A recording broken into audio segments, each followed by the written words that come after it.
Hi, you're on the Reddit Confessions channel. What you're about to hear isn't a breakup. It's a disappearing act, mine. The window was open when she said it, wide enough for the whole neighborhood to hear, like she wanted an audience. I regret every day with you. There was no build-up, no dramatic argument, no plates flying or wine glasses tipped over in slow motion. Just 5 words, tossed into the air like an empty gum wrapper. And I just stood there, holding a cold slice of pizza in one hand and her laundry in the other. I didn't cry. I didn't shout. I didn't even ask why. I just set the pizza down, walked to the sink, took off my wedding ring, and tossed it. Not into the trash. Not onto the floor. Into the garbage disposal. Flicked the switch. Let the grinding drown her out. She didn't stop me. Just stood there, blinking like she was watching an ad she couldn't skip. I walked out barefoot, in the same sweatpants I'd been wearing for 3 days, keys in my fist, heart trying not to shatter all over the stairs. That night, I didn't sleep. I didn't even go far, just parked at the edge of a closed gas station, watching the flickering neon IC sign buzz in and out like it was short-circuiting. I kept picturing her face, blank, unbothered, and hearing that sentence again and again. I regret every day with you. Not, I'm unhappy. Not, I need space. Regret. Every day. Like I was some irreversible mistake. For the next 6 days, I didn't go home. I slept in my car, ate vending machine crackers, stared at strangers in grocery store parking lots, and tried to remember what it felt like to be wanted. Then, on the 7th day, the very same minute I was about to text her and say, "Do you even want me to come back?" there was a knock on the window of my car. It wasn't her. It was her best friend. Alone. Crying. And the first thing she said was, "You need to know what she did." Kemi didn't look like herself. Her usual sharp eyeliner was smudged, her ponytail lopsided, and she was holding her phone like it had burned her hand. I hadn't seen her since our wedding anniversary the year before. She and Kyla had gotten into some quiet spat back then, and just like most things with Kyla, it was never discussed again. Now she was standing outside my car window, motioning for me to roll it down like we were in some low-budget spy movie. "I shouldn't be here," she said, barely above a whisper. "But you deserve to know." I didn't say anything. I just unlocked the door, and she slid into the passenger seat. The smell of her perfume mixed with the stale fast food wrappers and empty coffee cups I'd been living in. She stared straight ahead, hands clenched, like if she looked at me directly, it would all become too real. "She's not who you think she is," she started.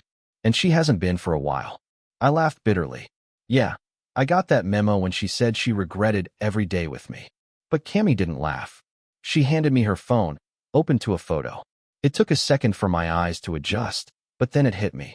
It was Kyla, in a hotel lobby, arm in arm with a man I didn't recognize. He had one hand casually resting on the small of her back, a place I hadn't touched in months. Her smile was wide, relaxed. Too relaxed. "That's from last month," Kemi said. "They've been meeting up during her late shifts. He's a client." Well, was. Now he's more than that. I stared at the image, then swiped. Another photo, this time at a bar. Another at a rooftop lounge. Another in front of a boutique I had helped her paint the summer we opened it. In every photo, she looked happier than I remembered her being with me in the last 2 years. "She told me to stay out of it," Kemi continued. "But after what she said to you, after what she did to you, I couldn't. Not when I saw the way you looked at her all these years. Like she was the only person in the world who made sense." I didn't know what to say. I felt like I was watching a documentary of someone else's life. My chest was tight, my mouth dry. I wanted to scream, or run, or throw Kemi's phone into traffic, but I did none of those things. Instead, I asked, "Why are you telling me this now?"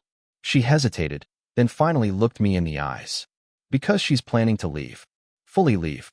She's signing over your apartment lease this week. Your name's already being taken off the business account. She's not coming back, Mason, and you deserve to at least see it coming." I stared through the windshield, not blinking, not breathing. I had been erased so quietly, so efficiently, I didn't even feel the knife until it was halfway out of my back. But it wasn't over. Kemi reached into her coat pocket and pulled out a folded note. Crumpled, clearly read and reread 100 times. "She left this at my place. I think it was meant for him, but she accidentally left it behind." I unfolded it slowly. My own wife's handwriting stared back at me. It read, "One more week. Then I disappear for good. He won't even see it coming. I must have read the note 10 times, trying to convince myself I was misunderstanding it. Maybe disappear meant she was taking a trip. Maybe he wasn't me. Maybe I was just spiraling. But the truth was, it was written in her handwriting, on the same paper we used to leave silly little notes on the fridge. It even smelled faintly like her vanilla lotion, a detail that punched me right in the lungs. One more week. Then I disappear for good. He won't even see it coming. I had to bite the inside of my cheek just to stay grounded. My fingers tightened around the paper until the creases were permanent, like her betrayal needed to be etched into the fibers. Cammy sat silently next to me, watching me crack like an old piece of wood. She didn't try to comfort me. Maybe she knew it wouldn't matter. She left that on my kitchen counter when she came over last night. Cammy finally said, her voice low. I think she was rushing. She was nervous. She thought you might already know. I laughed again, but it was hollow. Know what? That I'm just a character she's writing out of her story? Cammy didn't answer. She didn't have to. I spent the rest of that night pacing an empty parking lot behind the gas station. I didn't sleep. I didn't eat. I couldn't stop thinking about how efficient her exit was. Kyla hadn't just fallen out of love. She drafted a blueprint for erasing me. Slowly. Silently. Like a professional. When morning came, I did something I hadn't done in years. I called my dad. He answered after the third ring, groggy and confused. Mason? You all right, son? I didn't even know what to say. It had been months since we'd spoken. Maybe a year. Kyla always said he was too old school and too intense. I let her create that distance. And now, at 7:12 a.m., I was leaning on the one person I'd let her cut from my life.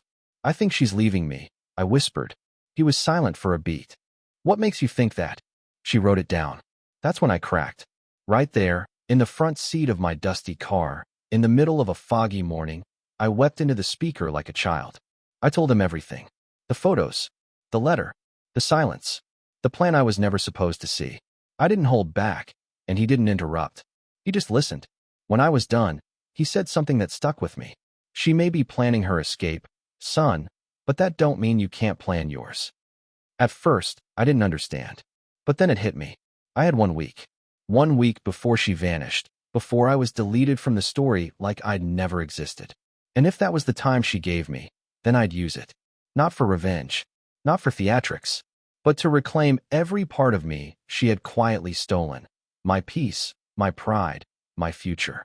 I didn't know what I was going to do yet, but I knew one thing for sure. She wasn't the only one who could disappear, and mine would be the kind she'd actually regret. I didn't go home.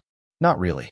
I drove by the house, watched it from the end of the block like a stranger spying on his own life. The porch light was on, but the curtains were closed. Her car wasn't in the driveway.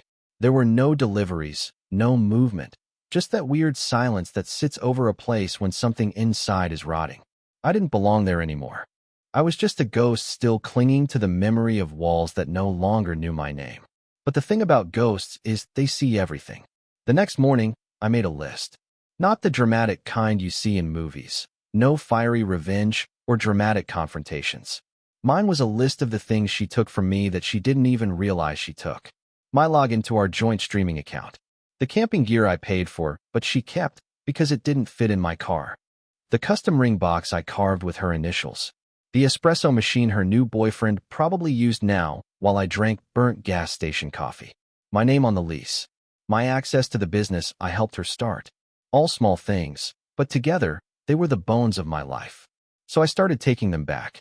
Quietly, I transferred my half of the business registration to a new entity, something I'd been meaning to do anyway, but now had motivation for. I called the landlord and let him know I'd be removing my name from the lease due to domestic restructuring. He didn't ask questions, just email me the form. Then I went to our shared bank account. She hadn't checked in a few days. I knew this because the login timestamp hadn't changed. I took out half, not more, not less. My name was still legally tied to it, so it wasn't theft. It was survival. I sold the last few pieces of furniture I'd made in the garage to a local artist who wanted raw, rustic imperfections. I chuckled at that. That's all I was now. Raw, rustic, broken in all the wrong places. But the final thing I did wasn't legal. I won't lie. I had the spare key to her boutique. She didn't change the locks because she didn't think I had the guts to use it. One night, I slipped in. I didn't take anything. I didn't break or damage a thing. I just stood in the middle of that space, the same space I painted, floored, and lit with my own hands, and whispered, "You don't get this part of me anymore." Then I left a small wooden sculpture I carved on the counter. A simple figure, a man standing alone, faceless, with his heart in his hand. No note, no signature, just that. I stayed at a cheap place just outside town after that. Nothing fancy, just a bed, a window, and a door I could lock. For the first time in weeks, I slept without checking my phone. I didn't expect texts, but some sick part of me hoped for them anyway. I wanted her to panic, to ask where I was, to realize I'd gone missing, not in anger, but in silence, the kind that echoes. And then, on the 6th day, she called. Not a text, not a voicemail, a full-on phone call. Her name lit up my screen like a siren in the night. I didn't answer. She called again 2 hours later. Then a third time, this time leaving a voicemail. Her voice trembled. "Mason, can you please call me back? I think we need to talk. It's important." She sounded scared, but not scared of losing me. Scared of what I knew. Scared of what I might do with it. And for once, I held the power, not out of cruelty, but out of quiet understanding. She was right about one thing. I didn't see it coming. But she never saw me coming either. I didn't call her back. Not immediately. I listened to her voicemail 5 times, dissecting every syllable. She didn't sound heartbroken. She didn't sound apologetic. She sounded cornered, like someone had cut off her escape route, and I was the only one left who knew where the emergency exit was. And that scared me more than her silence ever did. I started wondering if maybe I was wrong. Maybe she was scared because she missed me. Maybe something went wrong with the guy she was seeing, and now she finally realized what she'd thrown away. I wish I could tell you that I didn't fall for that narrative. But the truth is, I'm soft. I'm the kind of guy who keeps the little "I love you" sticky notes from 4 years ago tucked in an old shoebox under the bed. Or, I was that guy. So after a day and a half of radio silence, I called her. No answer. I tried again. Straight to voicemail. Now I was the one pacing the room like a lunatic, heart jumping every time my phone buzzed. The irony wasn't lost on me. I'd spent weeks being discarded, and now I was right back in the doghouse, begging for scraps of her attention. Old habits don't die. They crawl back, wearing new disguises. Then around midnight, my phone lit up with a text. "Kyla, meet me at the Overlook. Come alone, please." The Overlook. Of course. It was where I proposed. On a random Tuesday, years ago, with a ring box I made out of oak scraps and shaky hands. She said yes before I even finished the question. We carved our initials into the railing that night, lit sparklers, and took a blurry selfie we later printed and framed. That Overlook was sacred. So naturally, I went. The wind was sharp when I got there. The moon was high, slicing through the clouds like it had something to prove. She was already standing there, arms wrapped around herself, wearing a jacket I hadn't seen before, probably his. That stung more than it should have. When she turned around and saw me, her expression wasn't soft. It wasn't remorseful. It was frantic. "Mason," she breathed, taking a step forward. "Thank you for coming. I didn't know who else to call." I kept my hands in my pockets. "You sounded scared." "I am." "What happened?" She looked around like someone might be listening. Then she pulled something from her coat, a small black flash drive. She held it like it was toxic. "This was in his car," she said. "He left it in the cup holder by mistake." "Who?" She didn't answer right away. Just pressed the flash drive into my hand and whispered, "Don't plug it in at home. Go somewhere public. Somewhere safe." My heart was thudding now. "What's on it?" Her voice cracked. "Stuff I wish I never saw. Stuff I didn't know he was into. Stuff I think he recorded without people knowing." I blinked, stunned. "You're telling me your new boyfriend?" She interrupted. "He's not just some guy. He's not who I thought he was." I was trying to disappear because I thought it would be cleaner than confronting him. "I didn't mean for you to get pulled into this." The bitterness that had been boiling inside me evaporated in an instant, replaced by something worse, fear. Real, pulsing, gut-level fear. "And now he thinks I told someone," she added. "He thinks I told you." I stepped back. "Why me?" "Because I disappeared. And you disappeared. And now we both look like we're planning something." Her eyes searched mine, desperate and wild. "Mason, I don't know who else I can trust." I looked down at the flash drive. My hands were suddenly cold. She had erased me, abandoned me, rewritten our story without a second thought. But now, she was asking me to protect her. And worse, a part of me still wanted to. I sat in my car for 20 minutes before I even touched the flash drive.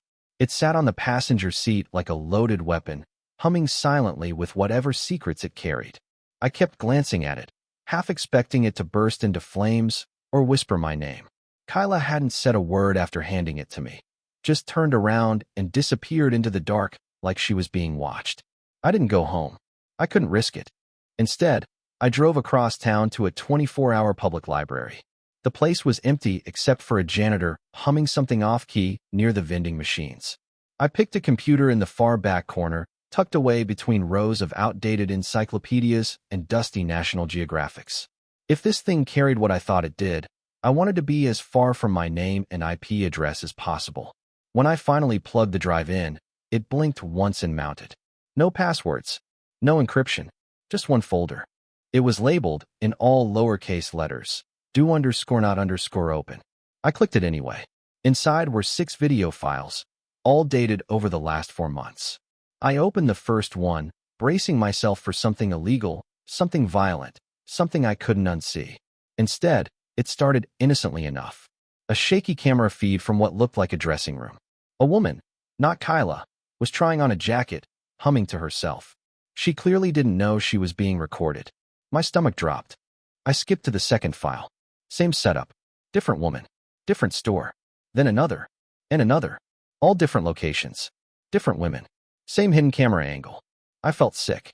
Violated. And I wasn't even in the videos. But the last one changed everything. It was Kyla. She was standing in what looked like the back office of her boutique. She was arguing with someone. I couldn't see his face clearly, just the back of a man in a suit. He was angry. Loud. She looked scared, cornered. I cranked up the volume. You were supposed to delete everything, Kyla snapped. You don't get to tell me what to do, the man growled. She tried to grab something off the desk, but he slammed his hand down. You don't get to walk away. You owe me. The footage cut there. Abruptly, like it had been manually stopped. I yanked the flash drive out of the computer and stuffed it into my coat pocket. My hands were shaking so badly, I dropped my keys twice on the way back to the car. I drove aimlessly for half an hour, my mind racing in a dozen directions. Kyla hadn't just been cheating. She'd been involved with someone dangerous. Someone who wasn't just a homewrecker. He was a predator. A manipulator. Maybe worse. And she'd thought disappearing would save her. But now I had the evidence. The text started that night. Blocked number. No name. You shouldn't have opened it. Then, 10 minutes later, she's lying to you. And finally, you have 1 day to give it back. Or I come to you. I didn't sleep. I didn't move. I stared at my front door until the sun came up, waiting for a knock that never came. Kyla had tried to vanish. But I was the one being hunted now. By sunrise, I had made a decision. I was going to the police. It didn't matter what Kyla had gotten herself into. It didn't matter if this guy was someone powerful, connected, or completely unhinged. What I saw on that drive, those women, Kyla herself, it was bigger than me. And I couldn't carry it alone. I took the flash drive, wrapped it in a sock, and shoved it deep into the lining of my duffel bag. I didn't want it in my pocket. I didn't want to feel it touching me. That's how toxic it had become. I left my motel by 8 a.m. and drove straight to the precinct, rehearsing in my head how I'd explain it without sounding like a bitter ex-husband looking for payback. When I pulled into the parking lot, my phone buzzed again. Another blocked number. I hesitated, then answered. Don't be stupid, the voice said. It was the first time I'd heard him, the man behind the videos. His voice was calm, measured, even polite. That was the worst part. He didn't sound angry or aggressive. He sounded like someone confirming an appointment. You bring that drive in, he continued. And your wife isn't the only one who ends up in pieces. Then a click. He hung up. I sat frozen in the driver's seat, my hand still gripping the phone like it had fused to my skin. The cold calmness in his voice scared me more than any shouting ever could. I started to realize this wasn't some petty criminal. This was someone used to getting away with things. Someone who operated in shadows and expected the world to keep looking the other way. I didn't go inside. I know. I should have. I should have handed over the drive and taken my chances. But fear is a funny thing. It doesn't always make you run. Sometimes it makes you freeze. And I froze. Instead, I drove to a storage facility just outside town. Cash only, no ID needed. I rented the smallest unit they had and stuffed the flash drive into an empty toolbox from the trunk of my car. Then I shoved it all the way to the back of the unit, behind some broken chairs and old junk I kept meaning to throw out. I locked the unit, kept the key in my sock, and told myself I'd figure things out in the morning. That night, I returned to the motel, and that's when I knew he'd been there. Nothing was broken. No locks were busted, but the chair near the window was slightly pulled back, like someone had sat in it. The edge of the bathroom mirror had a new fingerprint. My deodorant was in the wrong place. Small things. Subtle. But enough for someone like me, someone paranoid, someone watching everything, to know. Someone had come looking for the drive, and when they didn't find it, they left a message. On the motel bed, right where my head would have rested, was a single Polaroid. Old school, grainy, but unmistakable. It was a photo of Kyla. She was sitting at a table outside some cafe, smiling at her phone. Happy, unaware, completely alone. Written on the bottom in black marker were 3 words. She's still mine. I don't remember sitting down. I don't remember breathing. All I remember is gripping the photo so hard it crumpled in my fist. This wasn't just about revenge anymore. It was about control. And now, I wasn't just a bystander in Kyla's story. I was inside it. I didn't sleep that night. I sat in the corner of the motel room, every light on, clutching the Polaroid like it was a live wire. The message wasn't subtle. It wasn't just a threat. It was a warning. Stay in line, stay silent, or watch what happens next. I'd spent so much time wallowing in heartbreak, in betrayal, in silence, but now I was in something darker. Something that didn't just ruin marriages. It erased people. But somewhere between fear and exhaustion, something shifted in me. I realized I wasn't scared for myself anymore. I was scared for her. I didn't know Kyla forgiveness. I didn't even owe her compassion. But she had made a mistake. A terrible, dangerous one.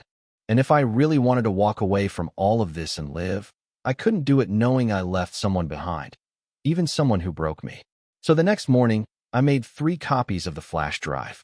I mailed one to a reporter I trusted from a local paper. Someone who had once interviewed me about sustainable woodworking of all things, but who now covered crime and corruption. I didn't include my name. Just a short note. There are more victims than you think. I dropped the second copy at the police station anonymously. No fingerprints, no envelope. Just a drive in a padded bag, left in the night deposit slot. The third copy? I burned it. Watched it melt in a tin can behind a gas station on Route 17. Then, I called Kyla. I'm out, I told her. For real this time. You won't hear from me again. She was quiet for a long time. Then, softly, thank you. That was the last time we ever spoke. I moved out of state. Took a job in a town where no one asked questions. I rented a place with no shared walls and started building again. Not furniture for other people, but small things for myself. Things that didn't have to be perfect. As for Kyla, I heard from Cammie that she sold the boutique. Moved in with her sister across the country. The man who threatened us? He was arrested 2 months later after an anonymous tip led to a sting. Turns out the drive had evidence from more than a dozen locations. Multiple charges. He's not getting out anytime soon. Kyla sent me one letter, months later. No return address. All it said was, "You saved me. I wish I hadn't broken you first." I didn't reply. I didn't need to. Because sometimes closure isn't a conversation. Sometimes it's a quiet morning, a hot cup of coffee, and no one knowing your name. So that's my story. If you made it this far, thank you. Have you ever had to walk away from someone to protect your peace, even if they didn't deserve your help? Tell me in the comments. And don't forget, you're watching Reddit Confessions, where every story has a truth worth uncovering. See you in the next one.